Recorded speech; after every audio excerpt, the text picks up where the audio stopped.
Olá, turma, sejam todos bem-vindos. Sou o professor Alex Ferreira, professor de Química da plataforma Gonçalves Dias. Tudo bem, turminha? Bom, mais um vídeo da nossa revisão Paz UEMA Enem, ok?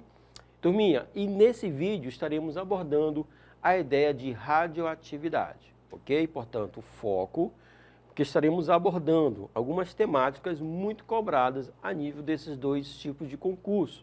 Reações nucleares, os tipos de radiação, a ideia de fissão e fusão nuclear e também a ideia de meia-vida. Então, turminha, foco, caderno, lápis, caneta, borracha, para você fazer as devidas anotações ao longo do vídeo. E aquelas informações que você achar interessante, você pode printar a tela e passar para o caderno. Beleza? Bom, turminha, vocês já sabem, a nossa revisão ela é baseada na resolução de questões. Então, nós vamos ter questões Paz UEMA e questões Enem, ok? Então, Paz UEMA, do ano 2014, olha só. Lê o texto que se refere ao acidente causado por uma reação nuclear que caracteriza o fenômeno da radioatividade. Então, entre aspas, um estudo publicado pela Organização Mundial de Saúde, a OMS, concluiu que o acidente nuclear na usina japonesa de Fukushima, causado por um tsunami em 2011, oferece apenas riscos baixos para a população em geral, tanto no Japão quanto nos países vizinhos. No entanto, para quem vivia em regiões muito próximas à usina, o risco estimado para alguns tipos de câncer é maior. Nas áreas que realmente foram contaminadas, o risco é alto, mas ele já reduz drasticamente, mesmo em outros pontos do município de Fukushima. O relatório da OMS destaca a necessidade de monitoramento de saúde em longo prazo para quem tem alto risco, assim como a provisão de controle médico e serviços de apoio, completou Maria Neira, diretora de Saúde Pública e Meio Ambiente da OMS. A organização destacou ainda que é preciso oferecer suporte psicossocial às populações afetadas pelo acidente, certo? Então, um trecho de uma reportagem, ok? Que vem falando sobre o acidente nuclear da usina de Fukushima, no Japão. A radioatividade é a capacidade que os átomos de determinados elementos químicos apresentam de emitir espontaneamente energia sob forma de partículas ou de radiação eletromagnéticas. Em uma reação nuclear, há. Então vamos lá. Participação somente de elétrons da última camada do átomo, dependência da pressão e temperatura na velocidade do processo, identificação da estabilidade do núcleo atômico por meio do número de prótons. Letra D. Decomposição radioativa de núcleos e formação de novos núcleos mais estáveis. E letra E, modificação e formação de substâncias, ocorrendo apenas um reagrupamento de átomos, ok? Para essa resolução, turminha, eu montei aqui um texto, certo? Explicando esse processo da radioatividade. A radioatividade é definida como um fenômeno pelo qual um núcleo instável, um núcleo grande, emite partículas e ondas para atingir a estabilidade, ok? Quando a gente fala de um núcleo grande, ou seja, quer dizer que ele apresenta grande quantidade de prótons, muitos prótons. Então, esse excesso de prótons torna aquele núcleo instável. Então, ele vai emitir partículas e ondas a fim de adquirir e atingir uma estabilidade. Nem todos os átomos são radioativos, mas os que recebem essa definição se caracterizam por emitir partículas radioativas, que nós chamamos de radiação, numa busca para se tornarem mais estáveis. Vão emitir partículas para adquirir a estabilidade. Um elemento pode emitir radiação independentemente de seu estado físico, sólido, líquido ou gasoso, e de fatores químicos, como temperatura e pressão, certo? Como, por exemplo, o urânio-238. Esse isótopo, estando em qualquer estado físico, ou mesmo ligado a outra espécie, né, formando uma substância, é e sempre será um elemento radioativo natural que emite radiações. Por quê? Porque a radioatividade está relacionada diretamente com o núcleo atômico. Então, com o núcleo atômico, letra D, ó, que diz decomposição radioativa de núcleos, né, núcleo atômico, e formação de novos núcleos mais estáveis. Então, a alternativa correta, turminha, a letra D. Pegaram? Bom, questão número 2, certo? Enem 2021. As radiações ionizantes são caracterizadas por ter energia suficiente para arrancar elétrons de um átomo. Ao interagirem com os tecidos do corpo humano, dão origem a diversos efeitos que podem levar à morte de células. Os principais tipos de radiação ionizante são as radiações gama, originadas em transições nucleares, raios-x, originados em transições eletrônicas, alfa, que são núcleos de hélio, elétrons e nêutrons, né? Os diversos tipos de radiação ionizante. O quadro apresenta algumas propriedades para esses diferentes tipos de radiação. Bom, nós temos aqui o quadro, certo? O tipo de radiação, a sua massa e a sua carga. Para uma mesma intensidade de radiação, a que tem menor poder de penetração em tecidos vai ser a radiação do tipo alfa, gama, raio-x, elétrons ou nêutrons. Turminha, olha só, radiação ionizante. A radiação ionizante é aquele tipo de radiação que consegue extrair elétrons de uma substância. Então imagina, ela está no estado neutro, né? Através de uma energia de ionização, eu vou arrancar um elétron. Então ele vai passar a ser um cátion, né? Então, essa é a definição de radiação ionizante. O poder ionizante é diretamente proporcional à carga, diretamente. Ou seja, quanto maior a carga, certo? Por exemplo, uma carga positiva, mais elétrons serão arrancados. Agora, o poder de penetração, porque a questão fala de poder de penetração. O poder de penetração é inversamente proporcional à massa. Inversamente. Quanto maior a massa, menor será a penetração do corpo, certo? Como a questão, ó, para uma mesma intensidade de radiação, aqui tem menor poder de penetração. Então, menor poder de penetração, o que a gente entende, ó? Quanto maior a massa, menor poder de penetração. Então, quem vai ter? Letra A, ou seja, a radiação alfa, porque ela tem a maior massa. Quanto maior massa, menor poder de penetração. Então, a alternativa correta, turminha, a letra A, alfa. E dentre os diversos tipos de radiação, aquela menos nociva é justamente a radiação alfa, por apresentar um baixo poder de penetração. Por exemplo, no corpo humano. Tudo bem? Beleza. Então vamos para a questão número 3. Embora a energia nuclear possa ser utilizada para fins pacíficos, recentes conflitos geopolíticos têm trazido preocupações em várias partes do planeta e estimulado discussões visando o combate ao uso de armas de destruição em massa. Além do potencial destrutivo da bomba atômica, uma grande preocupação associada ao emprego desse artefato bélico é a poeira radioativa deixada após a bomba ser detonada, ok? Então aqui estamos falando de bombas atômicas, certo? Que é uma outra vertente da radioatividade. Qual é o processo envolvido na detonação dessa bomba? Aí nós vamos ter como alternativas, ó, fissão nuclear do urânio, provocada por nêutrons, fusão nuclear do hidrogênio, provocada por prótons, desintegração nuclear do plutônio, provocada por elétrons.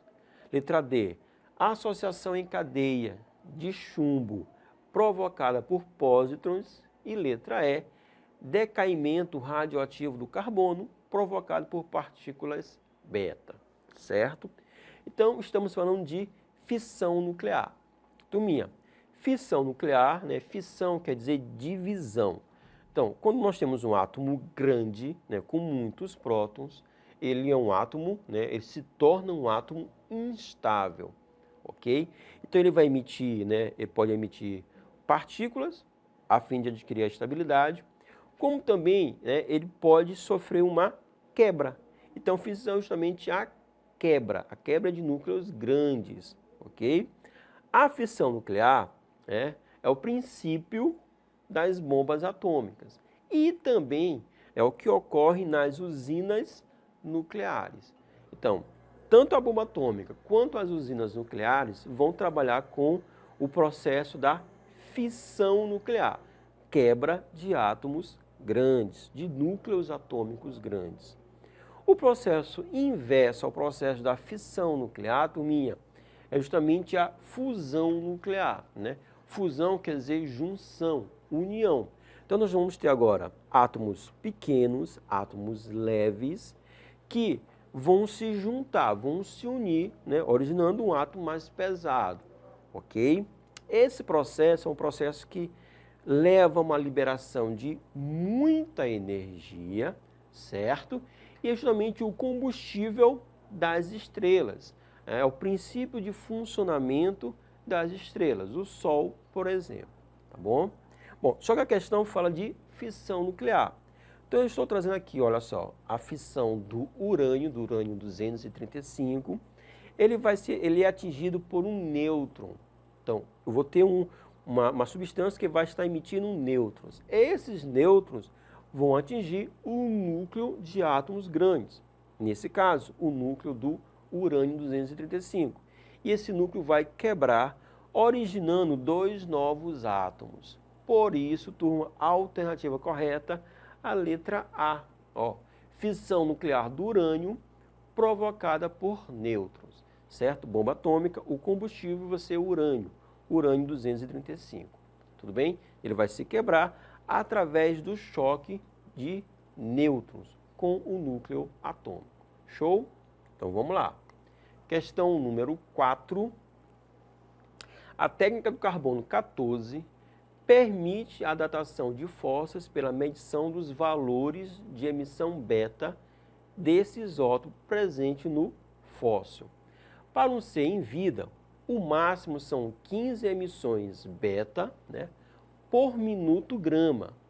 Após a morte, a quantidade de carbono 14 se reduz pela metade a cada 5.730 anos.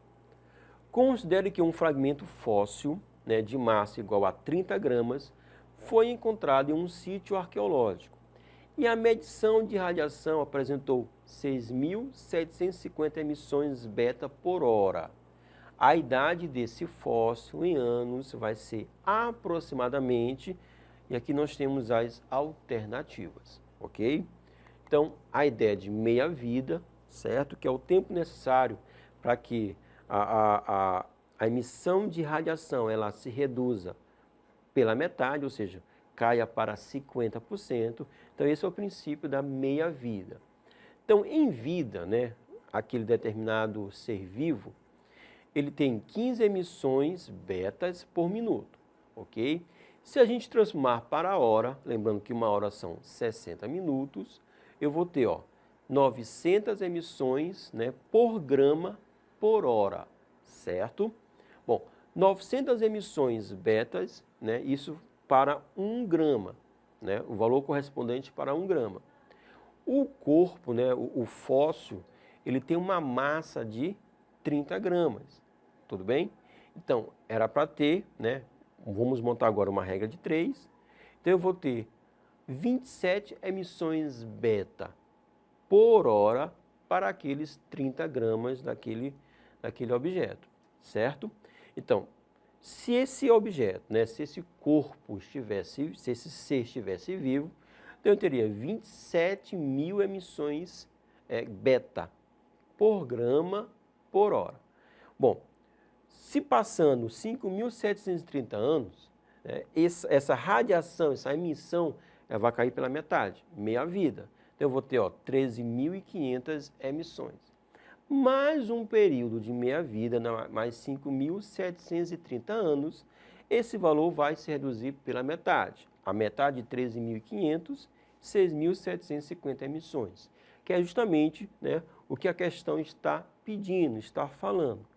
Para chegar a essas 6.750 emissões, então foram necessárias 2 meias vidas, certo? Cada uma 5.730 anos, se somarmos 5.730 com 5.730 ou multiplicarmos por 2, eu vou ter 11.460 anos. 11.460 anos, eu vou ter a alternativa, a letra C. Então, essa é a idade aproximada do fóssil, tudo bem? Então, a ideia de meia-vida, né, a gente precisa ficar atento também, turminha, porque ela é muito cobrada nesses dois tipos de concurso, PAS-UEMA e ENEM, certo? Então, ficar atento ao processo de meia-vida. Por fim, última questão, com a descoberta de emissões de energia do rádio, o rádio 226, né, por Marie Curie e Pierre Curie, o fenômeno foi denominado radiação alfa, ou então emissão alfa. Posteriormente, verificou-se que a emissão alfa, na verdade, são partículas correspondentes a núcleos de hélio, formado por 2 prótons e 2 nêutrons, certo? Assim, no decaimento alfa, um núcleo instável emite partícula alfa, tornando-se um núcleo mais estável. Esse núcleo mais estável, turminha, nós denominamos de núcleo filho. O núcleo pai é aquele que vai originar através da desintegração ou emissão de partículas. Nesse caso aqui, do rádio 226, a emissão de partículas alfa. Se um núcleo de rádio 226 emitir 2 partículas alfa, o número de massa e o núcleo filho será, turminha, alternativas, ok? Bom, o que a gente precisa lembrar? Nós temos 3 tipos de radiação, basicamente, alfa, beta e gama, certo? A radiação gama, ela não contém nem massa, né, nem massa, nem carga, né, é pura radiação. A beta, ela não vai ter, ela tem uma massa zero e vai ter vai gerar uma elevação no número de prótons. Agora, a radiação alfa, né, como a questão está trabalhando, eu tenho 2 prótons, certo? E 2 nêutrons. Então, se eu tenho 2 prótons e 2 nêutrons, né, eu vou ter que trabalhar a ideia de massa. O que é a massa? Prótons mais nêutrons. 2 mais 2, 4. Então, a radiação alfa, ela vai ter um núcleo, um número atômico igual a 2, ou seja, tem 2 prótons, e vai ter uma massa equivalente a 4, porque é o somatório de prótons, 2 com nêutrons, 2, certo? Bom, o elemento rádio, né, de número de massa 226, se ela emitir 2 partículas alfa, turminha, o seu número atômico ele vai diminuir em 4 unidades, porque cada alfa são 2 prótons. Então, se eu tenho 2 partículas alfa, 2 mais 2 são 4 prótons. Por isso, o número atômico vai diminuir em 4 unidades, certo? Z menos 4. Agora, e a massa? Uma partícula alfa tem massa igual a 4. Então, 2 partículas alfa, 4 mais 4, 8. Então, eu vou ter uma diminuição de 8 unidades no valor da massa, né? Da massa atômica. 226 menos 8, 218, tá certo? Então, esse novo elemento, esse elemento filho, ele vai ter um número atômico menor em 4 unidades com relação ao núcleo pai, que é o rádio, certo? E a sua massa, ela vai ser equivalente a 218. Por isso, a alternativa correta, a letra E. Beleza, turminha? Um pouquinho de radioatividade, espero que vocês tenham gostado. Ficando por aqui, forte abraço a todos, valeu!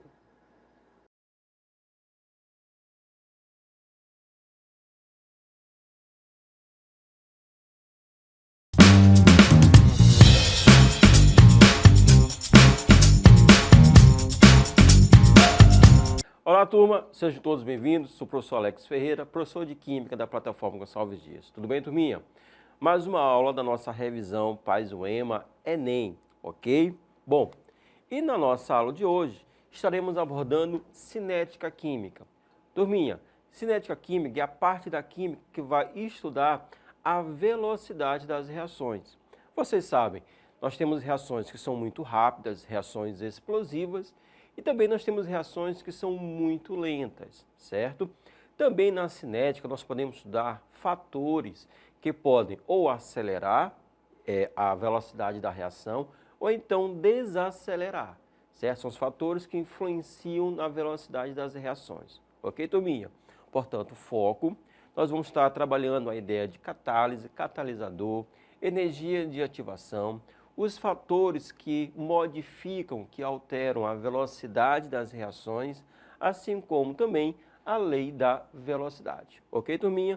Então, lápis, caderno, borracha, para você ficar atento a todas as informações do nosso vídeo, ok? Vamos lá, vamos começar.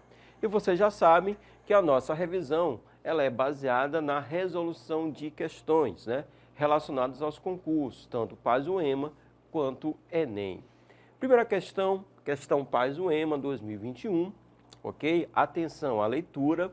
As enzimas são moléculas de proteínas com grande massa molar, que atuam como catalisadores biológicos. Catalisadores, guardem essa informação.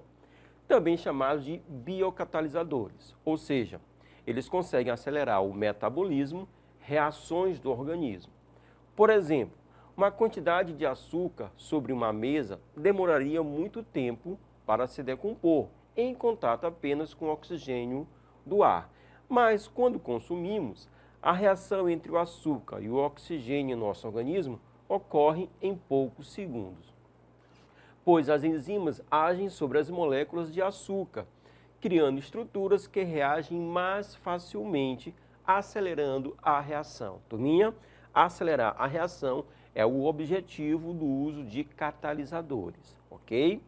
Uma maneira de exemplificar a ação de uma catálise enzimática é mostrada nas equações e no gráfico a seguir. Então nós temos um substrato que vai reagir com a enzima, então vai formar uma primeira estrutura, certo? A essa estrutura ela vai se decompor, né, regenerando a enzima e gerando o produto numa etapa final, tá certo? Aqui nós temos o gráfico, certo? Essa representação, né, representa a concentração do substrato, né? Colchete mais a letra E é a concentração da enzima. E o colchete, letra E, letra S, é o complexo enzima-substrato, certo? Colchete, letra P, é a concentração do produto. Então, o aumento da concentração, né, do substrato no gráfico aumenta a velocidade do processo, né? A gente observa essa situação no gráfico, certo? Então, quanto maior a quantidade do substrato, certo? Nós temos um aumento da velocidade. Bom, a pergunta é, o gráfico e as reações nos levam a afirmar que, quando a velocidade V atinge o valor máximo, A. Turminha, nós temos aqui as alternativas, se você quiser printar a tela, pode printar. Ó, a resolução, eu escrevi, né, eu montei da seguinte forma. Catalisadores são espécies químicas que possuem a propriedade de aumentar, e aí você precisa guardar essa informação, aumentar a velocidade de uma reação, sem que esta sofra alterações permanentes, tanto no que diz respeito à composição química, como à quantidade. Catálise é o nome dado a estas reações que acontecem na presença de catalisadores, ok? Portanto, segundo esse quadro que a gente montou para a resolução, a alternativa correta, turminha, será a letra A. O que diz a letra A? Aumento da quantidade de substrato em relação à quantidade de enzimas saturando-a, certo? Então, o uso, tá ok? O uso da enzima, né, vai aumentar a quantidade de substrato. Por quê? Porque está aumentando a velocidade da reação. Beleza, turminha? Então, vamos lá. Próxima questão, questão número 2, questão do Enem. Grande parte da atual frota brasileira de veículos de passeio tem tecnologia capaz de identificar e processar tanto o etanol quanto a gasolina, os carros flex. Quando queimados no interior do motor, esses combustíveis são transformados em produtos gasosos, num processo com variação de entalpia menor que zero, né? ΔH menor que zero, processo exotérmico. Show? Esse processo necessita de uma energia de ativação, a qual é fornecida por uma centelha elétrica, certo? Bom, a pergunta é, o gráfico que esboça a variação de energia potencial no progresso da reação é representado por... Turminha, uma questão, né, que a gente retirou do Enem 2021, onde aqui está falando de um processo cinético, certo? E que para acontecer, ou seja, para que o reagente se transforme em produto, é necessário uma energia mínima que vai ser fornecida, nesse caso, né, nós estamos trabalhando com o motor, vai ser fornecida por uma centelha elétrica, certo? Bom, aí nós vamos ter a reação, reagentes transformando-se em produto, e aí a questão quer saber qual é o gráfico que representa esse processo, certo? O progresso da reação relacionado com essa energia potencial, para que a reação possa acontecer. Bom, resolução, turminha. Combustíveis são substâncias que armazenam, né, energia, no caso energia potencial, através das ligações químicas, que podem ser liberadas, né, no processo exotérmico, por isso vai acontecer uma queima, certo? Uma explosão, uma queima, durante a combustão. Reação de oxidação. Essa reação também podemos chamar de reação de oxidação, né? Um processo oxidativo. A energia de ativação é o valor energético mínimo para que uma reação possa ocorrer. E essa energia de ativação, ela vai ser fornecida, no caso, pela centelha elétrica. Então, eu tenho os reagentes, certo? Para que esses reagentes se transformem em produtos, ok? Eu preciso de um fornecimento de energia, que seria a energia de ativação. Como o processo é um processo exotérmico, a quantidade de energia dos produtos deve ser menor do que a quantidade de energia dos reagentes. Turminha, o gráfico, né, dentre as alternativas, que vai ser similar a esse processo que eu estou mostrando para vocês, será a letra E, ok? Então, a resolução, a letra E. Show de bola, turminha? Então, vamos lá. Terceira questão. Enem 2020, o peróxido de hidrogênio. Turminha, peróxido de hidrogênio é aquela água oxigenada, né? 5 volumes, 10 volumes, 20 volumes, mas é a água oxigenada. Então, o peróxido de hidrogênio é um produto secundário do metabolismo celular e apresenta algumas funções úteis, mas quando em excesso é prejudicial, gerando radicais que são tóxicos para as células. Para se defender, o organismo vivo utiliza a enzima catalase, ok, turminha? Esse termo ase vai representar reações enzimáticas, ok? Então, a enzima catalase, que decompõe o peróxido de hidrogênio, o H2O2, em água, H2O, e gás oxigênio. A energia de reação de decomposição, quando na presença e ausência de catalase, está mostrada no gráfico. Então, aqui nós temos o gráfico, turminha, e aqui o que a gente percebe? Nós temos dois processos, certo? Um processo é esse que tem aqui, ó, a linha cheia, e o segundo processo, a linha tracejada. Um representa a reação com o uso da catalase e o outro representa, né, com a ausência da catalase, ok? Aqui representado pelas linhas, tanto cheias quanto tracejadas. Bom, na situação descrita, o organismo utiliza a catalase porque ela, turminha, alternativas, diminui a energia de ativação, permite maior rendimento da reação, diminui o valor da entalpia da reação, consome rapidamente o oxigênio do reagente ou reage rapidamente com o peróxido de hidrogênio, tá certo? Bom, vamos lá. Turminha, nós temos dois processos, só que esses processos estão sendo com o uso da catalase ou não. A catalase é um catalisador. O catalisador, ele acelera a reação. Como que ele vai acelerar a reação, turma? Ele vai acelerar a reação diminuindo a energia de ativação. Bom, a energia de ativação nós podemos chamar de barreira energética. Os reagentes precisam transpor essa barreira, ok? Para ter a formação dos produtos. Então, os reagentes só vão se transformar em produtos quando eles conseguirem transpor a barreira energética, a energia de ativação.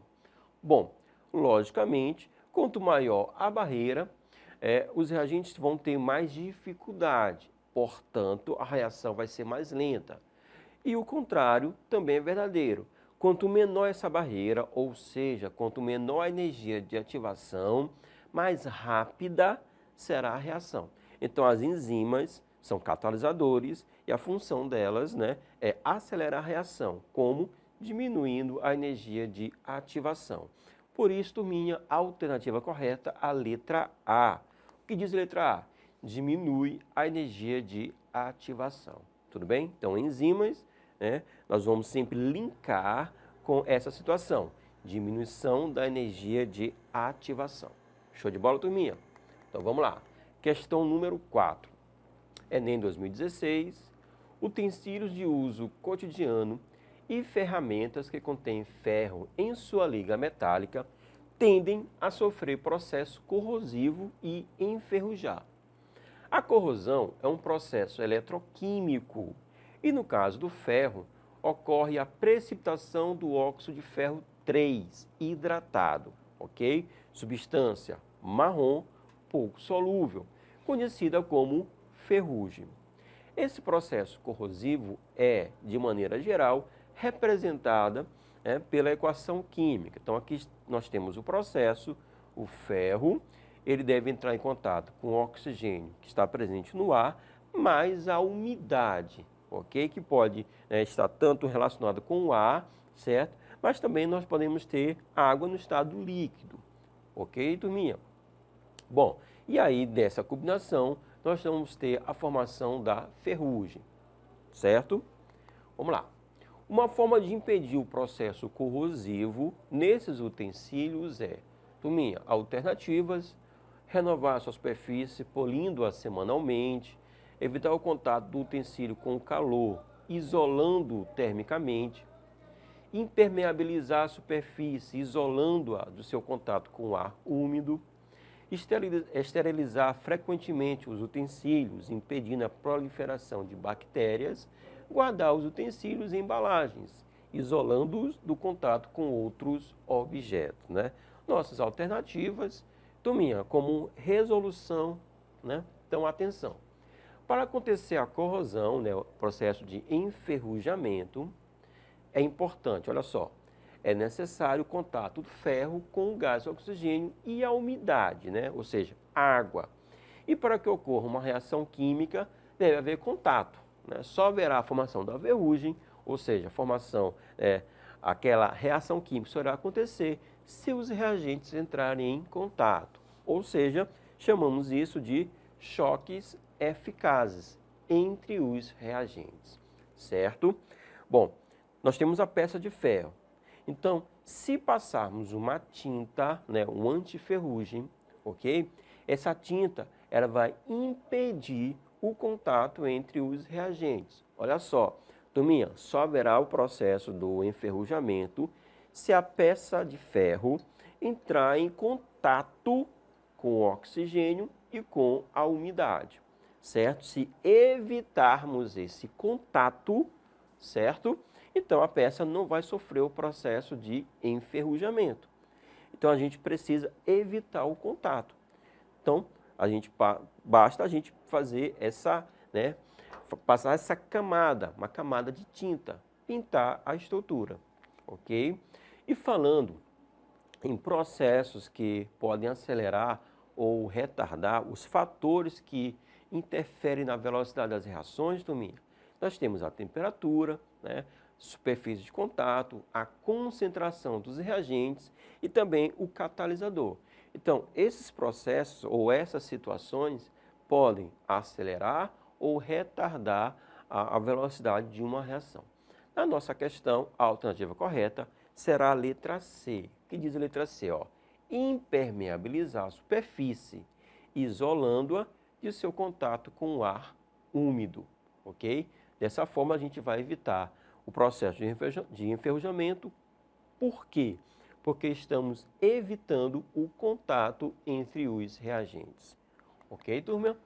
Para a gente fechar a questão número 5, né, Paz-UEMA 2011, a solução aquosa de dióxido de hidrogênio, o peróxido de hidrogênio, nós já comentamos um pouco sobre ele, é usualmente comercializado como água oxigenada. Sob condições controladas, o peróxido de hidrogênio sofre decomposição, produzindo água e o gás oxigênio, segundo a equação a seguir. Ok? Então, nós temos o peróxido, o H2O2, e aí ele pode sofrer uma decomposição, certo? E vou obter duas substâncias, no caso, a água e o gás oxigênio. Considerando que ela ocorra em uma só etapa, ou seja, uma reação elementar. Então, reação elementar é aquela reação química que ocorre em uma única etapa. Reação não elementar, ela vai acontecer em mais de uma etapa, certo? Então, nós temos reações que ocorrem em uma etapa ou então reações que ocorrem em duas ou mais etapas. Vamos lá. Determine o valor da velocidade em mol por litro minuto da reação de decomposição do peróxido de hidrogênio, considerando sua concentração inicial igual a 2 mol por litro e a constante de velocidade igual a 0,5 mol por litro minuto. Então aqui é uma questão que envolve cálculo, onde nós vamos trabalhar a lei da velocidade, ok? Turminha, a lei da velocidade, ou seja, para uma reação genérica do tipo AX mais BY, gerando produtos, a velocidade, a equação da velocidade, ela vai ser igual a K, que é uma constante, vezes a concentração de X elevado ao seu coeficiente numérico, né, ou coeficiente estequiométrico, vezes a concentração de Y elevado ao seu coeficiente estequiométrico, ok? Isso aqui é a equação geral, né, a equação geral da velocidade.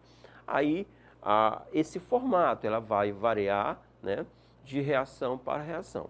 Lembrando que essa situação acontece para reações elementares. Se a reação ela não for não elementar, a equação da velocidade ela vai ser escrita sempre para a etapa lenta. Se uma reação ocorre em várias etapas, uma delas será lenta. E para essa etapa, nós vamos determinar a equação da velocidade. Ok? Então, nesse caso, qual vai ser a equação da velocidade? V igual a K, vezes a concentração do peróxido elevado ao quadrado. Certo? Substituindo os valores, ó, a constante nós já conhecemos, vale 0,5. A concentração inicial do peróxido é igual a 2, então vai ficar 2 elevado ao quadrado. Turminha, 2 elevado ao quadrado, né, é igual a 4, né, 2 vezes 2 igual a 4. 4 vezes 0,5, eu vou ter uma velocidade igual a 2 mol por litro por minuto. Portanto, a alternativa correta, turminha, a letra B, certo? Só lembrando, destacando, né? A equação da velocidade, ela vai ser escrita para a etapa lenta, se ela ocorrer em mais de uma etapa, se ela ocorrer em apenas uma etapa, ou seja, uma reação elementar. Então, para aquela equação, né, a gente já consegue determinar a lei da velocidade. Tudo bem, turminha? Então, essa foi a nossa aula sobre cinética química. Espero que vocês tenham gostado. Ficando por aqui. Forte abraço a todos. Valeu!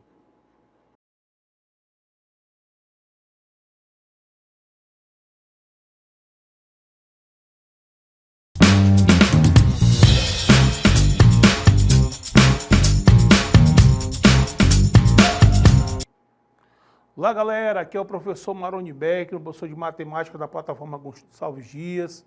Sejam bem-vindos aqui mais um dia de preparatório para o EMA, preparatório para o Enem. Nós aqui da plataforma Gonçalves Dias estamos preparando aqui um material muito legal para vocês que vão fazer prova no final de novembro, né?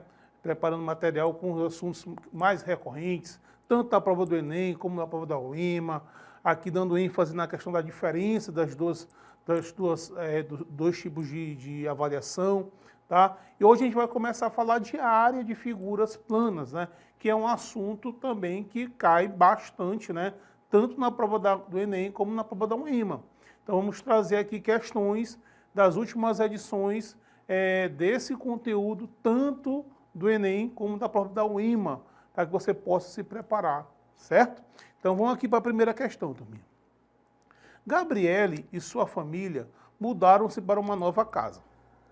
Ao saber que teria seu próprio quarto, Gabriela tratou de decorar com papel de parede o lado em que fica a janela.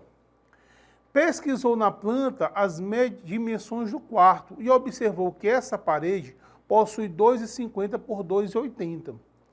Sabendo que a janela mede 1 metro por 1,20, a quantidade de papel de parede em metros quadrados a ser utilizado para a decoração é de letra A 5,5, letra B 5,8, letra C 6,3, letra D 7 ou letra E 8,2, certo? Então vem comigo para a resolução, galera. Ó, vamos entender uma coisa aqui. Então sempre é importante você saber fazer uma boa interpretação, fazer uma boa leitura, né? Você destacar as informações que o problema está dando, né? Destacar o comando da questão, aquilo que ela está pedindo, tá? Isso aí é de fundamental importância. Então vamos interpretar. Então você tem uma parede, essa parede aqui, ó, que tem a janela, é que a Gabriele quer revestir com papel de parede. Essa parede, ela foi ver na planta, é uma parede de 2,80 metros por 2,50, é um retângulo, não é isso? É um retângulo. E essa parede tem uma janela. E essa janela tem 1,20 metro por 1, certo? E o que vai acontecer, galera? Essa parte que tem a janela, ela não leva papel de parede, certo? Eu tenho que descontar essa área aqui, que é referente à janela. Então, eu até achurei aqui, de verde, essa parte aqui, ó, é que vai ser revestido. Ora, então como é que eu calculo apenas essa parte que está destacada? Galera, isso é questões de áreas vazadas. O que você vai fazer? Você pode calcular a área de toda a parede e fazer o quê? E subtrair da área da janela. Tá? Então, olha só, a área destinada ao papel de parede, vou chamar de APP, a área do papel de parede vai ser igual à área total da parede, vou chamar de AP, menos a área da janela. Então, vou retirar esse pedaço aqui, que o que vai restar vai ser somente essa parte que ela vai usar, né? Vai usar o papel de parede, beleza? Então, vamos calcular a área da parede. Você sabe que é um retângulo, né? Para você calcular do retângulo, basta você multiplicar essas duas dimensões, né? O comprimento pela largura. Certo? Vai ficar 2,80 multiplicado por 2,50. Certo? Então, se você fizer essa conta aqui, você vai encontrar 7 metros quadrados. Ora, beleza, mas essa é a área da parede toda, certo? Ela não vai usar 7 metros quadrados porque essa parte que cabe aqui a janela não vai ser usada. Então, vou calcular agora a área da janela, que também é um retângulo, galera. Que eu vou multiplicar as duas dimensões também. Ou seja, eu vou multiplicar 1,20 por 1. Ou seja, você vai ter uma área aí de 1,20 metros quadrados. Essa área da janela. Certo? Pronto, turminha. O que a gente vai fazer agora? A gente vai calcular a área do papel de parede, o que ela vai utilizar. Certo? Então, a área destinada ao papel de parede, que eu chamei de APP, vai ser igual à área da parede todinha, que é 7, menos a área da janela, que é 1,20. Certo? Então, se você efetuar essa subtração, você vai encontrar que a área do papel de parede vai ser igual a 5,80 metros quadrados. Certo? Então, essa é a resposta à questão.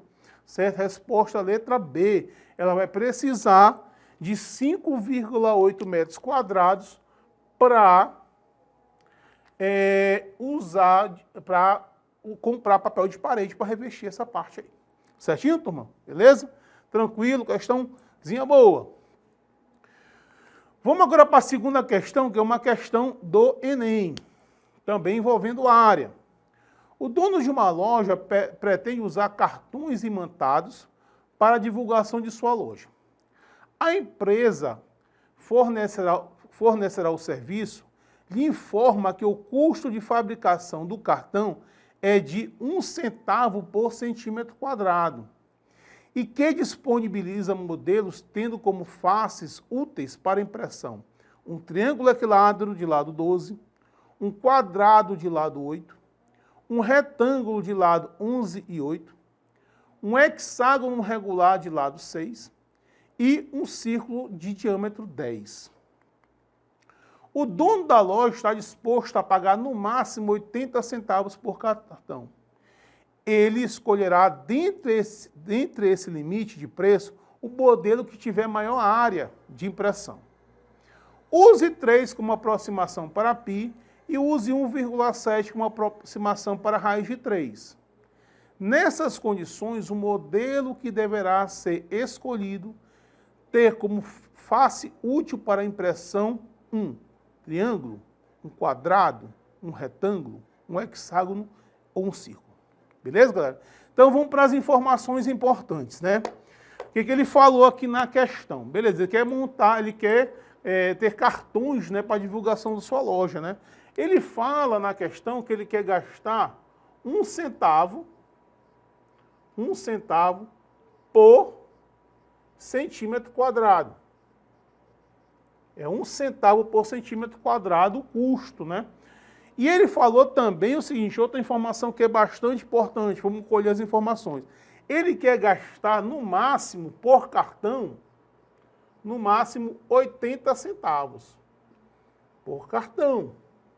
Tá? Então, o cartão que passar desses 80 centavos, ele não vai querer, certo?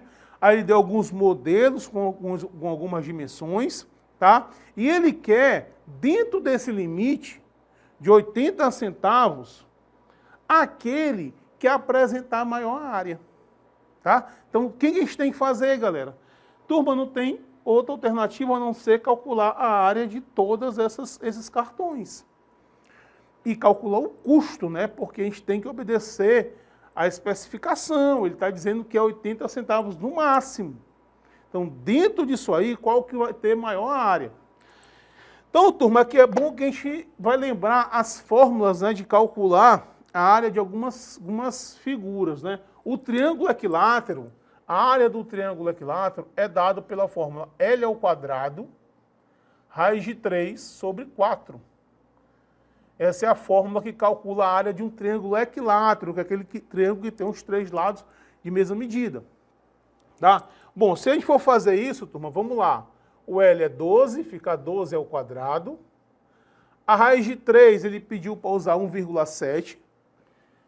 Isso aqui dividido por 4. Certo? Então, você vai ter aqui 144, né?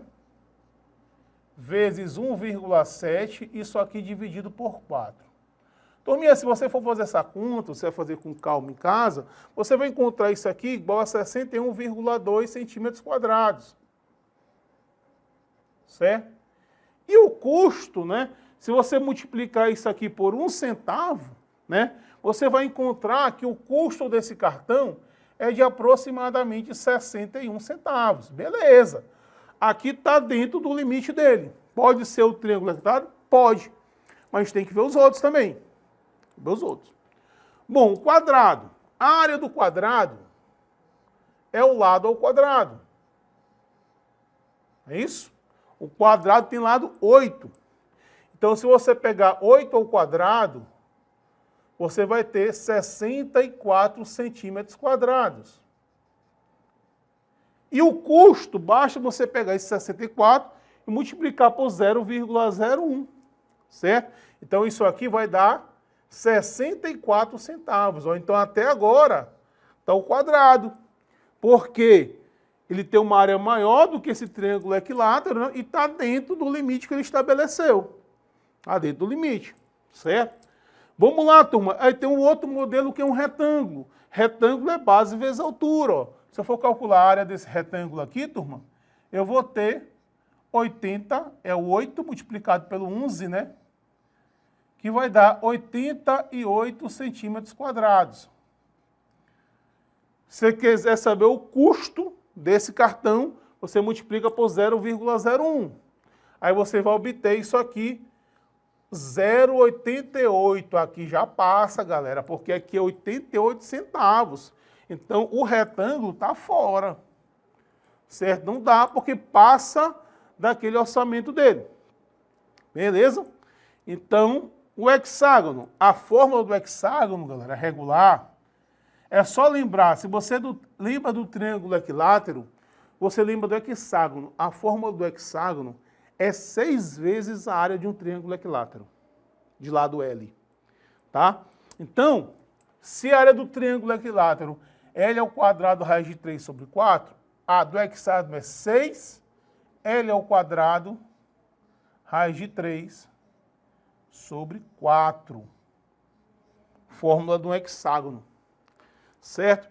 Turminha, aqui você vai pegar 6 vezes 6 ao quadrado vezes 1,7 e vai dividir por 4. Você vai ter que ter esse trabalhozinho de fazer essa conta. Tem pra onde fugir disso. Se você fizer isso, você vai encontrar aqui 91,8 centímetros quadrados. Ó. O custo, multiplicando esse cara por 1 centavo, esse custo aqui é de quase 92 centavos aproximadamente. Ó. Então o hexágono também não dá, porque passa do limite de 80 centavos, certo? Bom, até agora está sendo quadrado, né? Vamos ver agora o círculo, né? A área do círculo. Como é que se calcula a área de um círculo? É π vezes o raio elevado ao quadrado. Ele deu o diâmetro, turma. O diâmetro é 10, o raio é 5. Tá? Toda vez que você te der o diâmetro, você já lembra que o raio é a metade, porque nas fórmulas envolvendo círculo, a maioria das fórmulas ele pede o raio. Tá? Então vamos lá, ele pediu para aproximar o π a 3, ora, vai ficar 3 vezes 5 ao quadrado. A fórmula da área do círculo. Tá? A questão boa que a gente revisou várias fórmulas aí de várias figuras. Anotem essas fórmulas no caderno de vocês. Tá? Então aqui vai dar, turma, 75 centímetros quadrados. Ó. Certo? 5 ao quadrado é 25, vezes 3, 75. E o custo, você multiplicar por 0,01, dá 0,75 centavos. Ó. Ora, turma, então, a resposta correta é o quê? O cartão é que ele vai escolher o círculo, formato circular. Por quê? Porque está dentro do máximo do custo, né, dele, e também tem a maior área em relação aos outros. Ó.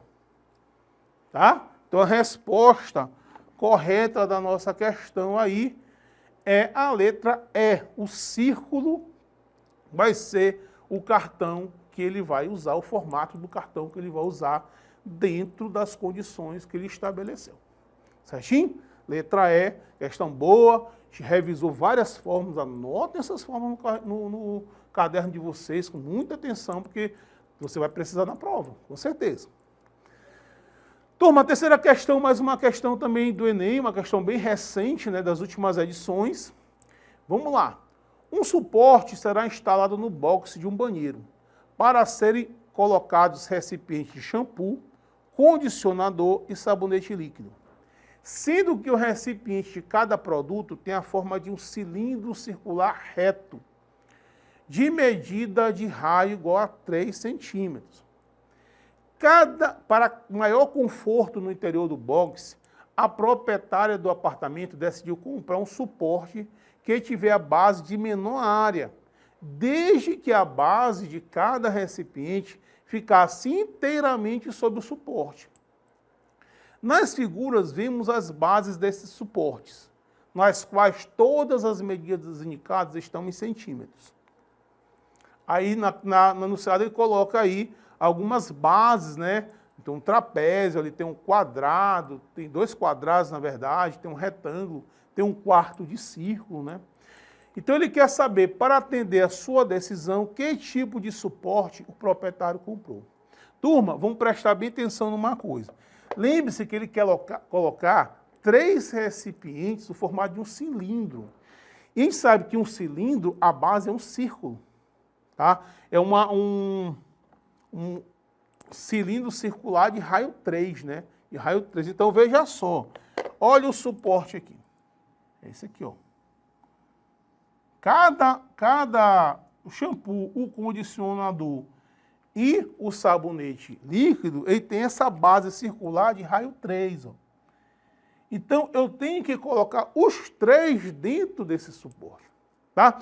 Então, como é que a gente faz? Primeiramente, para ganhar tempo nesse tipo de exercício. Eu tenho que ver qual desses recipientes cabem. Eu consigo colocar aí, no caso, esses três recipientes de base circular, tá? Olha só, se você perceber bem aqui, ó, aqui eu tenho 9 de altura, turma, olha só. Eu coloco um aqui, ó, que foi até 9, ó, tá? Eu não vou conseguir colocar outro nem aqui, ó, porque eu só resto 3, ó.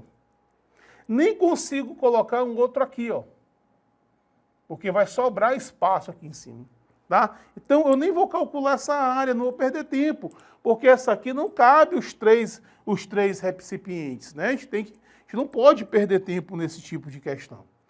Agora, esse aqui sim. Olha, esse aqui, eu posso colocar aqui, ó, vale 6, ó. Eu posso colocar mais um, vai dar 12 certinho. Aqui também, aqui cabe perfeitamente os 3 recipientes, com as medidas comportam, tá? Então, beleza, essa aqui vai, então vamos deixar essa aqui. Turminha, esse aqui não cabe só um, ó. Só vai caber um dos 3 recipientes, porque o lado é 6, ó, só vai caber um aqui certinho. E isso aqui também, ele está fora, eu vou descartar esse cara aqui. Certo? Bom, aqui também, turma, só tem 3 de altura, ó. Como é que vai caber um de raio 6? Então, esse cara aqui também está fora.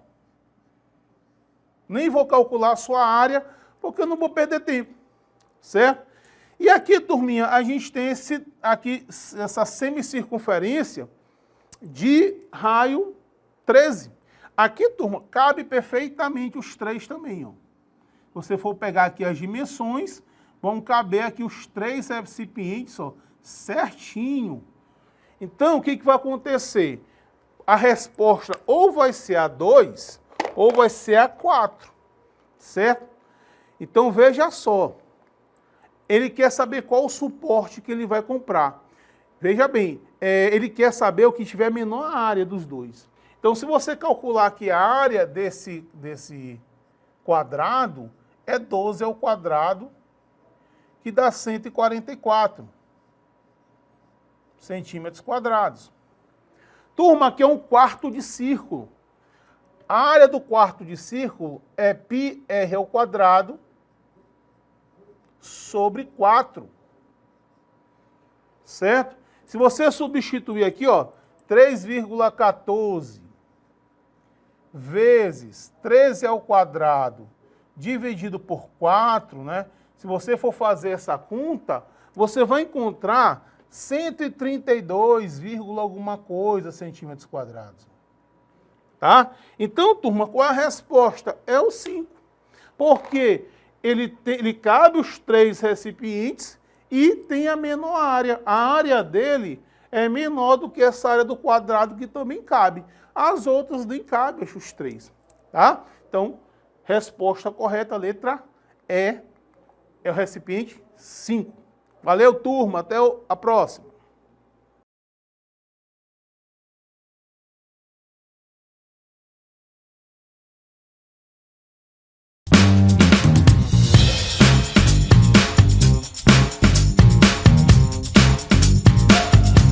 Olá pessoal, aqui é o professor Maroni Bergman, professor de matemática da plataforma Gonçalves Dias. Sejam bem-vindos ao nosso preparatório Pais do Enem. Tá? Estamos aqui preparando um material bem legal para vocês, com questões do Enem, com questões da UEMA. A gente enfatizar bem a diferença entre uma avaliação e outra, para que vocês possam fazer, ao final do ano, um bom vestibular, para que vocês estejam na universidade. Esse é o objetivo de vocês. Vocês não estão juntos, a gente está junto com vocês, tá? Beleza, galera? A gente está trabalhando a área, né? Área de regiões planas, que é um conteúdo que é tanto recorrente na prova do Enem, como também na prova da UEMA. Tá? Vamos resolver algumas questões. Então pegue seu caderno, seu lápis, anotem as fórmulas, anotem as observações, as propriedades que a gente vai falar aqui, para depois você revisar, responder depois sozinho, certo, minha? Acompanhe bem a aula, que você vai fazer com certeza uma boa prova de matemática.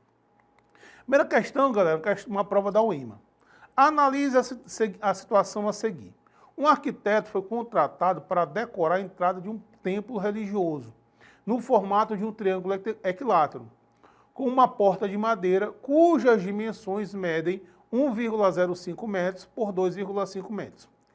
Inserida nesse triângulo, sabe-se ainda que a altura do triângulo mede 4,25 metros, e que a área da porta não receberá decoração. A área em metros quadrados a ser decorada é igual a, use raiz de 3 igual a 1,7. Letra A, 10. Letra B, 9,5. Letra C, 8,5. Letra D, 8. Letra E, 7. Certo? Então vamos entender a situação. Ele falou que tem um templo, né? O arquiteto foi contratado para decorar um templo de um formato de um triângulo equilátero. Triângulo equilátero, galera, é aquele triângulo que tem os lados iguais, né? Todos os lados têm a mesma medida. É um triângulo equilátero. E ele fala no enunciado da questão que está inserida uma porta, né, nesse triângulo. Está inserida aqui uma porta com essas dimensões, 1,05 metros e 2,5 metros. E a questão também me diz, e essas coisas a gente tem que sempre estar grifando, que essa parte aqui da porta não vai ser decorada, certo? Então, o que vai ser decorada? Só essa parte aqui que eu achurei de vermelho. Então, como é que eu faço para calcular isso aqui? Já que não é uma figura tão conhecida, tem aqui 3 triângulos, né? Então, o que a gente pode fazer aqui para calcular essa parte? A maneira melhor, que eu acho mais fácil, é você fazer o seguinte. Você calcula a área total do triângulo, né? Quando você calcula essa área total, você está incluindo essa parte aqui e subtrai a área destinada à porta, tá? Porque se você tiver, acompanha só, toda essa região e você retirar essa porta, não fica só a parte que vai ser decorada, então, retirar é uma subtração na matemática. Então, essa área decorada, chamada de AD, vai ser igual à área do triângulo todinho, menos a área da porta. Certo? Aí você tem só a parte que ele vai decorar. Tá? Então, vamos lá. Se eu for calcular a área da porta, que é um retângulo, é mais fácil de fazer, eu já tenho as duas dimensões aqui, eu vou multiplicar 2,5 por 1,05. 2,5 vezes 1,05. E aí você vai encontrar, fazendo essa multiplicação, 2,625 metros quadrados. Beleza, galerinha. Agora eu preciso calcular a área do triângulo equilátero todinho. Aí você tem que lembrar a fórmula, né? Anota essa fórmula. A fórmula para calcular a área de um triângulo equilátero é L ao quadrado, raiz de 3 sobre 4. Acontece, turma, que eu não tenho lado, certo? Mas eu tenho altura, tá? Então, existe também uma fórmula que calcula a altura de um triângulo equilátero, certo? Com essa você vai poder calcular o lado. Então, olha só, como é que calcula a altura de um triângulo equilátero? Essa fórmula aqui, L raiz de 3 sobre 2. Ó. Anotem no caderninho essa fórmula aqui. Calcula a altura de um triângulo equilátero. Como eu tenho a altura, eu consigo calcular o lado para que eu possa calcular a área. Certo? Então, é uma questão um pouco mais trabalhosa, porque ao invés de me dar logo o lado, ele não me deu, ele me deu a altura. Eu tenho que calcular ainda o lado para poder calcular a área. Então, substituindo aqui, você vai ter 4,5, né, que foi a medida que ele deu da altura, 4,25, né, que é a altura do triângulo. O L é o que eu quero saber. Multiplicado por 1,7, dividido por 2, certo?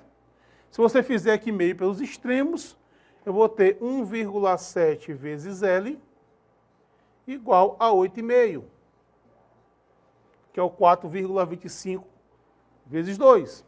Então, o lado vai ser 8,5 dividido por 1,7. Turma, isso aqui vai dar 5, certinho. Certo? Beleza. Ó. Tendo agora o lado, eu consigo calcular a área do triângulo equilátero. Vai ficar o quê? 5 ao quadrado, multiplicado por 1,7, que ele pediu para considerar a raiz de 3, 1,7, e só que dividido por 4. Certo? Então vai ficar 25 vezes 1,7, dividido isso aqui por 4. Então, se você for fazer essa conta aí você faz com calma, isso aqui vai dar 10,625 metros quadrados. Pronto, turma. Agora eu posso calcular a parte que vai ser decorada, porque eu já sei que esse carinha aqui, ó, ele vale 10,625. Que é a área total, certo? Eu já sei que esse aqui, ó, vale 2,625, tá? E se você fizer essa diferença, você vai obter 8, exatamente 8 metros quadrados é o que ele vai utilizar para fazer o revestimento apenas da área que está pintada. Certinho, galera? Então, resposta correta aí, letra D. Vamos para a nossa segunda questão. Questão cheia de informação essa aí, galera. Anotem aí que isso vai ser importante para vocês. Segundo, questão do Enem, também bem recente essa questão das últimas edições, não sei se foi desse ano ou do ano passado, não me recordo, mas ela é bem recente. Um vidraceiro precisa construir tampos de vidro com formatos diferentes, porém com medidas de áreas iguais. Para isso, pede a um amigo que ajude a determinar uma fórmula para o cálculo do raio R de um tampo de vidro circular com a área equivalente à de um tampo de vidro quadrado de lado L. Certo?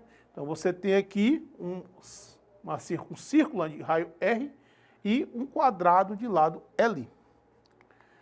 É correto, a fórmula correta é, aí ele deu as opções determina o raio em função desse lado aqui. Turma, o que a gente tem que saber aqui? As fórmulas, né? Como é que você calcula aí a área de um círculo? Esse círculo aqui, ó, tá? É calculado a partir de que fórmula? A área desse círculo aqui é igual a π vezes o raio elevado ao quadrado, R ao quadrado. Essa aqui é a área do círculo. Certo, turma? E aqui eu tenho a área do quadrado. Como é que se calcula a área de um quadrado, turma? L ao quadrado. Beleza. O lado elevado à segunda potência. Certo? Então, ele quer que a gente monte uma fórmula que relacione esse raio a esse lado, sabendo o quê? Que essas áreas são iguais. Ele fala que a área do círculo é igual à área do quadrado. São áreas equivalentes. Essa área aqui igual a essa informação do problema. A partir daí, ele quer que a gente monte uma fórmula que relacione o raio ao lado, tá? Então, vamos lá, turma. Vou substituir esse carinha aqui, vale quanto? Ele vale π, r ao quadrado. Igual. Esse carinha aqui vale L ao quadrado. Certo? Como ele quer uma forma que tem um raio em função do lado, você tem que deixar o raio sozinho, né? Então, o raio ao quadrado vai ser igual a L ao quadrado sobre π. Beleza? Esse π que está multiplicando passa dividindo. Tudo bem. Olha, e sabe que essa potência, né, passa para o outro lado na forma de raiz. Então, nós temos que o raio vai ser igual a raiz quadrada de L ao quadrado sobre π. Turma, e tem uma propriedade da radiciação, né, que você pode fazer aqui raiz do numerador sobre raiz do denominador. Ou seja, esse raio aqui, ó, você pode escrever assim: raiz quadrada de L ao quadrado sobre a raiz quadrada de π. Beleza? Ora, como esse expoente do radicando ele é igual ao índice, ele sai, ele extrai, né? Então, nós temos, então, que isso aqui vai ficar L sobre a raiz quadrada de π. Então, assim que fica a fórmula. O R vai ser igual a L sobre a raiz quadrada de π. Tá? Então, a resposta correta é o quê? Letra A. R igual a L sobre a raiz quadrada de π. Certo? Então, questão bem tranquila, né? Você tem que saber um pouquinho de propriedade de radiciação, né? A base ela é sempre importante, galera. Né? Mesmo questões de ensino médio, você tem que saber da base, né? Tem que saber fazer as propriedades da potenciação, da radiciação. Tá? Isso aí é importante, né? Qualquer coisa que você estiver estudando dentro da matemática. Perfeito? Beleza? Vamos para a nossa terceira questão, que também é uma questão do Enem. Tá? Olha só. O esquema 1 mostra a configuração de uma quadra de basquete. Os trapézios em cinza, chamados de garrafão, correspondem a áreas restritivas. E daí você tem nessa figura um trapézio, né, com as dimensões. Beleza. Visando atender às orientações do Comitê Central da Federação Internacional de Basquete, FIBA, em 2010, que unificou as marcações de diversas ligas, foi prevista uma modificação nos garrafões das quadras que passariam a ser retângulos, como mostra na figura 2. Então, na figura 2, ele já traz aí a nova configuração dos garrafões. Beleza?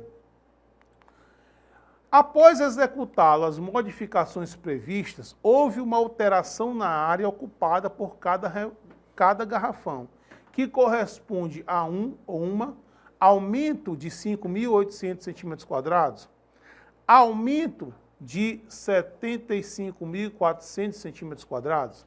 Letra C, aumento de 214.600 centímetros quadrados, diminuição de 63.800 centímetros quadrados. E letra E, diminuição de 272.600 centímetros quadrados. Beleza? Então, vamos agora para a resolução, turminha. Vamos lá, vamos prestar atenção nas informações, né? Ele falou o seguinte, ele iniciou mostrando o garrafão como antigo, né? Como ele era antes da modificação. Tá? Então, você tem aqui um trapézio, né? Essa figura é um trapézio. O que caracteriza um trapézio, turminha? O trapézio é um quadrilátero que possui apenas um par de lados paralelos. Ó. Esse lado aqui é paralelo a esse, é chamado de base maior e base menor. Tá? Ele é diferente, por exemplo, de um retângulo. de um losango que possui dois pares de lados paralelos. Um trapézio, ele não é um paralelogramo, porque só possui um par de lados paralelos. Então, ele deu essa configuração, 600 aqui de base maior, 360 de base menor, 580 de altura, beleza? O que aconteceu? O que a questão está dizendo? Depois houve uma modificação nos garrafões. Os garrafões vão deixar de ser um trapézio e passarão a ser retângulos de dimensões 580 por 490 centímetros. Tá? Então, passou de um trapézio para um retângulo. O que aconteceu? Houve uma alteração na área. Não sei se a área aumentou, não sei se a área diminuiu. Nem sei quanto aumentou, como diminuiu. É exatamente isso que a questão pede. Depois dessa mudança, houve um aumento. Foi de quanto esse aumento? Houve uma diminuição, de quanto foi a diminuição. Certo? Então, turma, o que nós vamos fazer? Vamos calcular as áreas. Né? Não tem o que fazer. Então, por exemplo, a área de um trapézio, anotem aí, turminha, a área do trapézio, chamada de AT, é dada por essa fórmula aqui, ó. Base maior mais base menor multiplicado pela altura dividido por 2. Essa é a fórmula que calcula a área de um trapézio. Tá? Então, vamos substituir aqui os valores, né? Então, a área do trapézio vai ser igual. Aí você vai substituir, aqui vai ter 600, né? Mais 360 vezes 580 dividido por 2. Ok?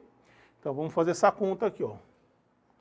Aqui você vai somar 600 com 360, você vai ter 960, multiplicado por 580, dividido por 2. Certo? Eu posso, para facilitar a conta, né, fazer essa divisão aqui, né? Esses dois aqui. Se você dividir, vai dar 480 vezes 580. Certo? Aí dá um trabalhinho de fazer essa conta, né? Mas faz parte. Se você fizer essa conta, você vai encontrar 278.400 centímetros quadrados. Essa é a área do garrafão antigo, né? Aí, com a modificação, ele passou desse trapézio para um retângulo, né? Um retângulo. Então, vamos calcular a área agora desse retângulo aqui, ó. Calculamos a área do trapézio. Notem essas formulazinhas aí que vão ser importantes. Vamos calcular agora a área desse novo garrafão. A área do retângulo, basta você multiplicar a base pela altura, né? Ou comprimento vezes largura. É uma fórmula bastante simples e fácil, né? Então, se eu calculo aqui, a área vai ser igual a 580 multiplicado por 490. Certinho, turma?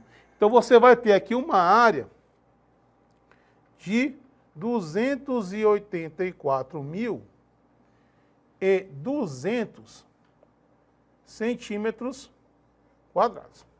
Certo? Então, você tem a área do garrafão antigo e a área do garrafão novo. Ora, então, o que a gente já sabe? Já sabe que aumentou. Então, ou vai ser a letra A, ou vai ser a letra B, ou vai ser a letra C. Eu já posso descartar a letra D, a E, porque houve um aumento, né? E aí, para matar a questão, basta eu saber quanto foi que aumentou. Tá? Para saber quanto foi que aumentou, basta você fazer a diferença, né? Você pega esse valor, que é o 284.200, e subtrai desse valor aqui, ó. Para você estabelecer a diferença entre uma área e outra. Então, você vai ter 284.200 menos 278.400. Certo? Se a gente for fazer essa conta, aí você vai obter aqui 5.800 centímetros quadrados. Certo? Então, houve um aumento aí nessa quantidade. Então, qual é a resposta correta? A resposta correta é letra A, houve um aumento aí de 5.800 centímetros quadrados. Galera, e assim, uma dica que eu dou também para essas questões de área é que você saiba fazer transformação de unidade de medida. Que nessa questão não foi pedido isso, mas tem questões que você precisa saber transformar de metro quadrado para centímetro quadrado, para quilômetro quadrado. Tá? Então isso é uma habilidade que a gente tem que ter. A gente vai fazer vídeo aqui de unidade de medida, mas pode ser que você tenha questões de área que você precise fazer transformações de unidade de medida. Tá? Isso aqui não foi necessário, certo? E anotem todas as fórmulas, todas as dicas que a gente dá aqui, que com certeza você vai usar na sua prova do Enem e da UEMA. Ok, galerinha? Então um abraço a todos, vamos para cima, hein?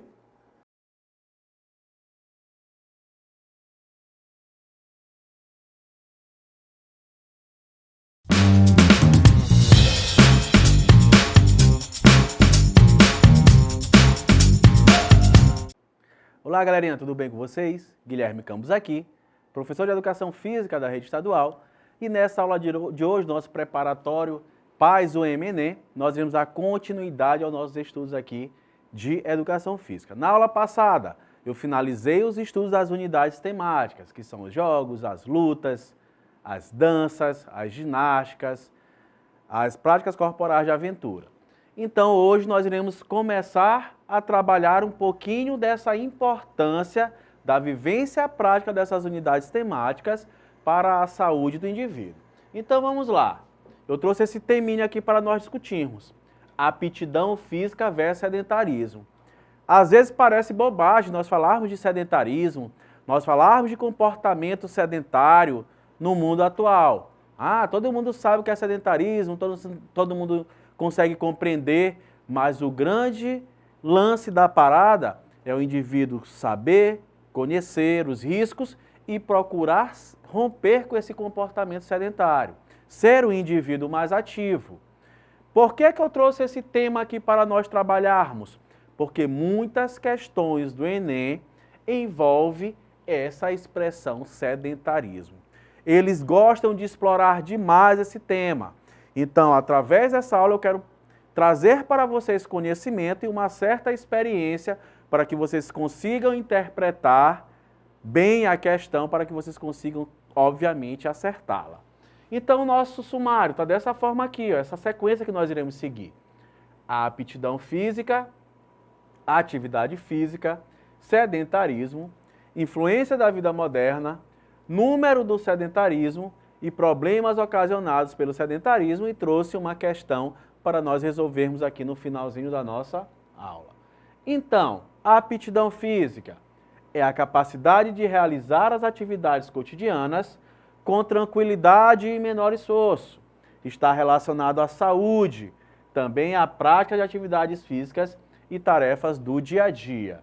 Vou circular aqui, ó, tranquilidade e menor esforço, está relacionado à saúde. Sempre, na grande maioria das vezes, quando cobra-se algo relacionado à aptidão física do indivíduo, essa aptidão física ela está diretamente ligada à saúde. Porque, turma, existem dois tipos de aptidão física. Existe aquela aptidão física que faz com que o indivíduo ele tenha a sua autonomia. O que é o indivíduo ser autônomo? É ele resolver os seus problemas do dia a dia. Ele conseguir trabalhar, é ele conseguir tomar banho. Existe uma série aí que passa na televisão, que a gente vê na televisão, que eu não posso citar o nome aqui, mas que mostram indivíduos que estão muito acima do peso, no estado de obesidade mórbida, que esses indivíduos não conseguem nem levantar da cama. Então, esses indivíduos têm autonomia? Não, eles não têm autonomia nem para cuidar da higiene pessoal deles. Então, a aptidão física que eu estou fazendo para vocês, e é essa que o Enem gosta de cobrar, a educação física dentro do Enem, ele gosta de fazer essa diferenciação, porque essa aptidão que eu falo aqui não é aquela aptidão física que é performática, que fala-se de alta performance. Como assim, professor? A aptidão de atletas olímpicos. A aptidão de atletas olímpicos é totalmente diferente da aptidão que eu tenho. mesmo que eu seja o indivíduo que eu pratique ali exercícios físicos. Então eu coloco até aqui, ó, duas imagens, uma eu trabalhando e uma eu num ambiente, numa academia treinando.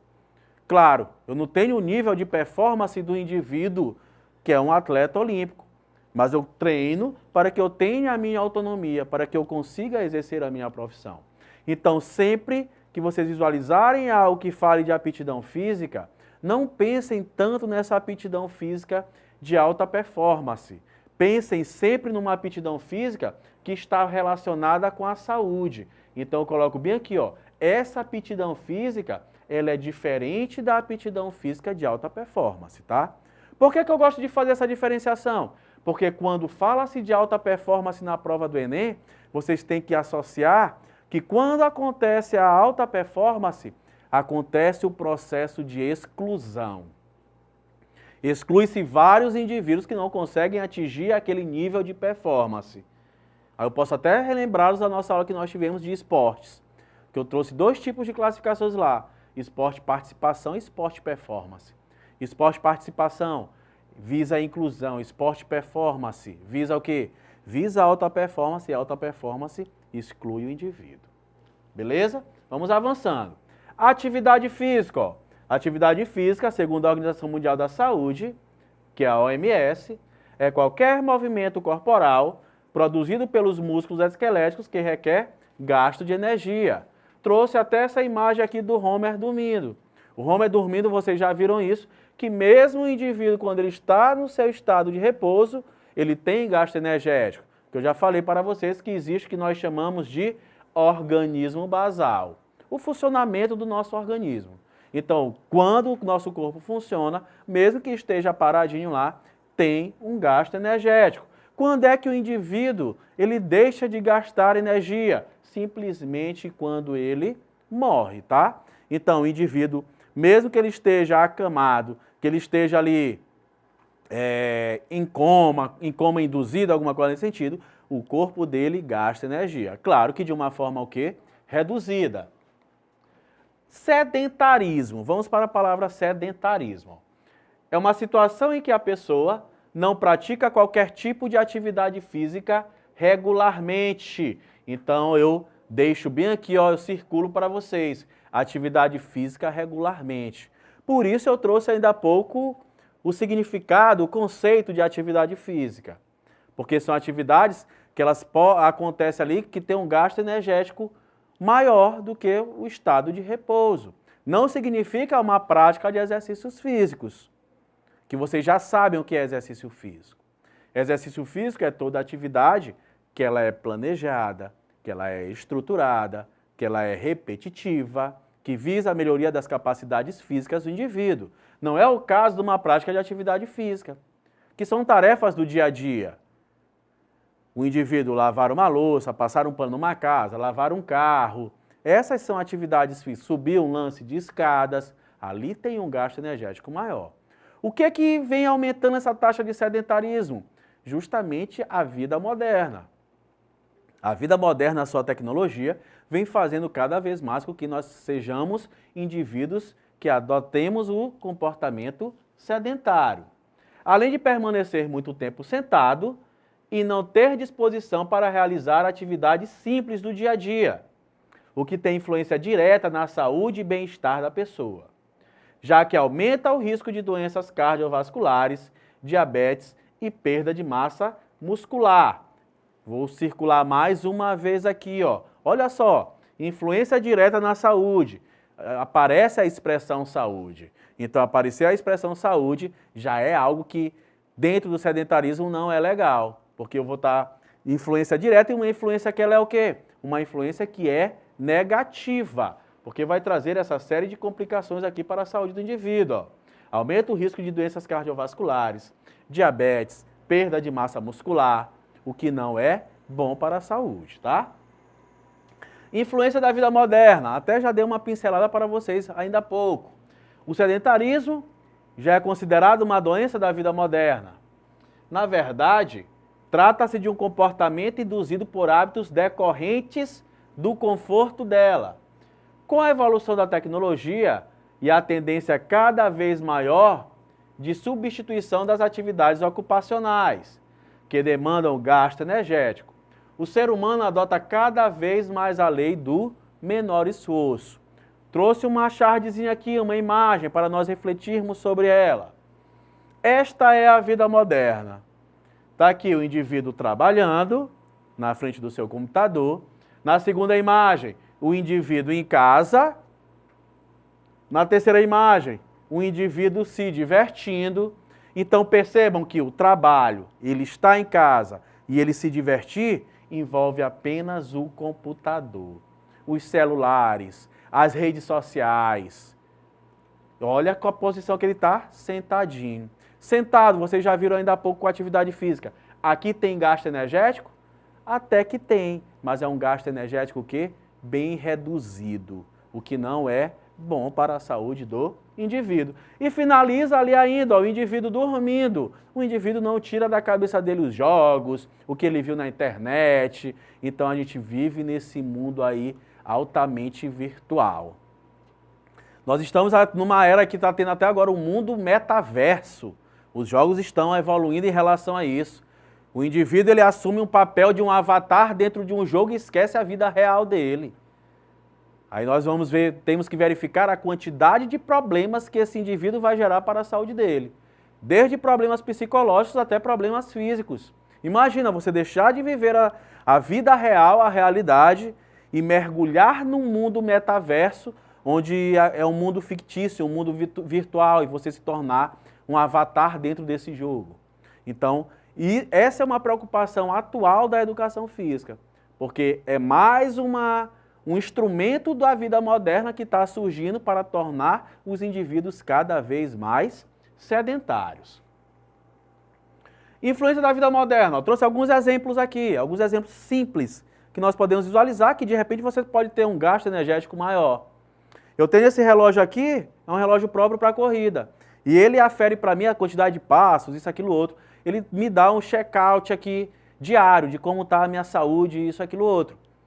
E às vezes eu fico bem feliz quando eu não consigo correr, praticar a minha atividade física, meu exercício físico que eu gosto, mas que eu atinjo a meta diária de passos, porque ele consegue contar. Porque a minha vida, de fato, ela é muito ativa.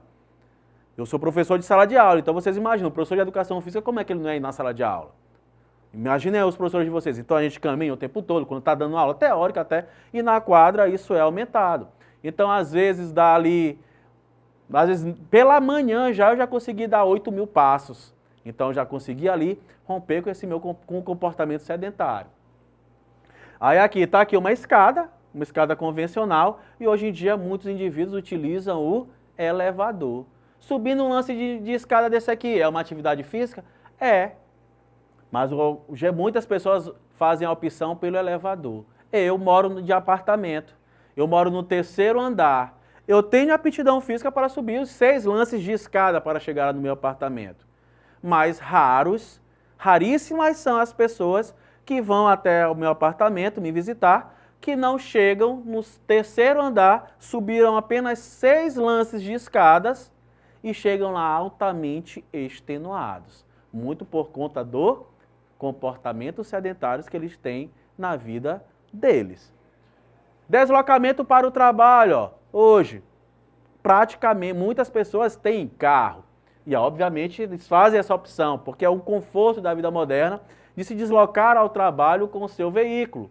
Enquanto poderíamos usar bicicletas. É uma atividade física. Tem o ciclismo, que pode ser um esporte, e na bicicleta, ali, a força mecânica que acontece ali através da força dos músculos das pernas, né? Então, é uma prática de atividade física. Elevador de vidro mecânico, olha só. Trouxe esse exemplo aqui que, até isso, professor, para vocês perceberem o quanto isso acontece. Até isso, antigamente, quando eu era criança, papai tinha um fusquinha. Entrava no carro, começava a chover, a gente levantava o vidro. Até aqui, ó. Tinha atividade física. Tem um gasto energético. Estou trabalhando meus braços. Hoje em dia, ó, tu dá um clique, tu sobe, baixa e sobe o vidro do carro.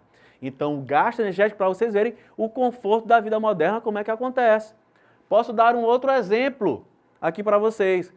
Vocês hoje todas as televisões de hoje têm controle remoto, mas nem sempre foi assim.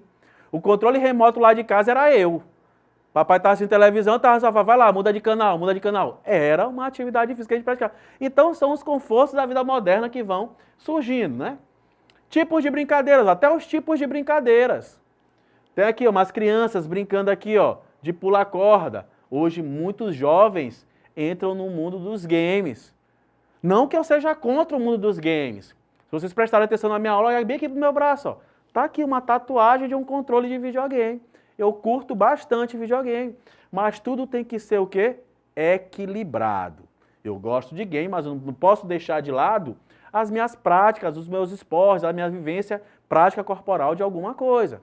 Até porque aqui, pessoal, ó, existe, olha a imagem, ó, uma socialização. Mais um benefício das práticas corporais.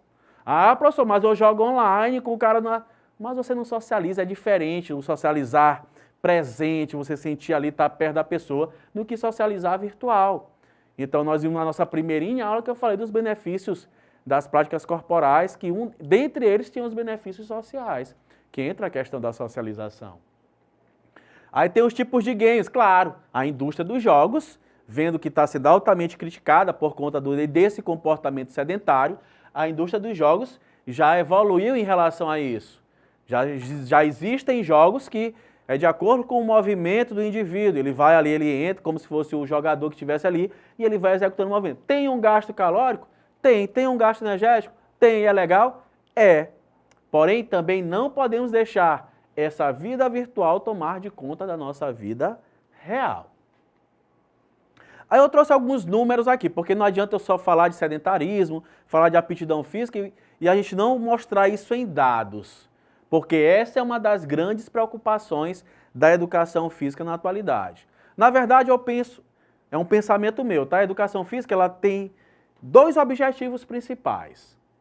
É romper com o comportamento sedentário, fazer com que o indivíduo deixe de ser sedentário, e o segundo é ofertar aos alunos, a vocês, uma vivência prática vasta de várias modalidades esportivas. Eu trabalho numa escola que, infelizmente, a gente tem que romper com essa cultura do futebol, e quando eu levo uma outra prática, estou trabalhando com eles badminton, por exemplo, os boleiros ficam todos injuriados, chateados, a galera que gosta do futebol. Eita, professor, isso aí tá ralado demais, aquelas coisas que vocês sabem que reclamam. Mas eu não ligo para eles, porque enquanto eles estão reclamando, estão lá. Quem? Aquelas pessoas que não gostam de futebol estão tendo uma vivência prática, que são os que mais se divertem nas aulas. Então, eu estou trabalhando o quê? A inclusão. Então, professor, se eu não trabalho futebol? Trabalho. Só que em um outro momento. Tudo tem seu tempo. Eu tento dividir certinho para ofertar para meus alunos vivências de várias modalidades. A gente vai adaptando, vai mudando, vendo qual público vai gostando mais e a gente vai levando para vocês. Agora, eu não fico nessa monocultura só do futebol. Como eu sei que acontece em algumas escolas. Futebol, vôlei, queimado. Futebol, vôlei, queimado. Aí eu pergunto para vocês, e quem não gosta de nenhuma dessas três modalidades? Vai ficar sedentário, não vai praticar. E essa não é a ideia, tá? Então, dentre os adultos no Brasil sedentários, ó, 40% são sedentários e 60% são ativos. Nas mulheres, ó, esse número ele é um pouquinho maior. 52% das mulheres são ativas contra 48% sedentárias. Os adultos homens, ó, percebam que os homens eles são menos sedentários do que as mulheres. 32% dos homens são sedentários contra 68% são o quê? São ativos. Aí aqui vem a preocupação. Olhem para esse gráfico, olha como ele ficou vermelho, ó. De cada 10 jovens, galera, presta atenção no que eu vou falar. De cada 10 de vocês, 2 apenas são ativos. 8 são sedentários. Então, essa é a grande preocupação da educação física na atualidade.